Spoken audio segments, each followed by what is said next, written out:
આ વિડીયોમાં આપણે હિન્દુ કાયદા હેઠળ દાન અથવા ભેટના કાયદાકીય પાસાઓ વિશે ચર્ચા કરીશું. આપણે જોઈશું કે કઈ મિલકતો ભેટ આપી શકાય છે અને કઈ મિલકતો નથી આપી શકાતી. પ્રાચીન હિન્દુ કાયદામાં દાનનું મહત્વ ઘણું મોટું છે.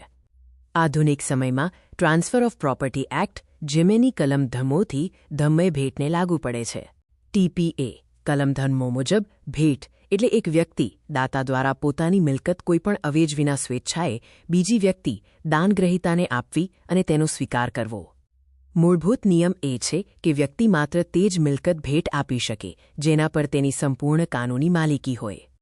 ભેટ આપી શકાય તેવી મિલકતોમાં સ્વપાર્જિત મિલકત, સ્ત્રીધન અને દયાભાગ કાયદા હેઠળનો હિસ્સો શામેલ છે. સ્વપાર્જિત મિલકત પર દાતાને સંપૂર્ણ અધિકાર છે. સ્ત્રીધન પર સ્ત્રીની સંપૂર્ણ માલિકી હોય છે. દયાભાગ કાયદા હેઠળ કોપાર્સનરીનો સભ્ય સંમતિ વિના પણ પોતાનો નિશ્ચિત હિસ્સો ભેટ આપી શકે છે.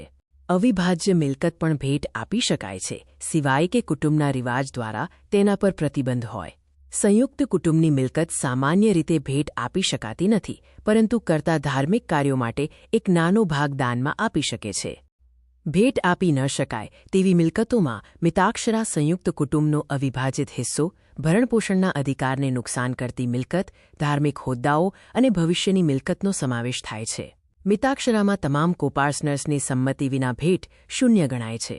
ભેટ કાયદેસર બનવા માટે TPAની શરતો પૂરી થવી જોઈએ. સ્થાવર મિલકત માટે લેખિત અને રજિસ્ટર્ડ દસ્તાવેજ, 2 સાક્ષીઓની સહી જરૂરી છે. જંગમ મિલકત કબજાની સોંપણી દ્વારા પણ આપી શકાય છે. સ્વીકારદાતાની હયાતીમાં જ થવો ફરજિયાત છે.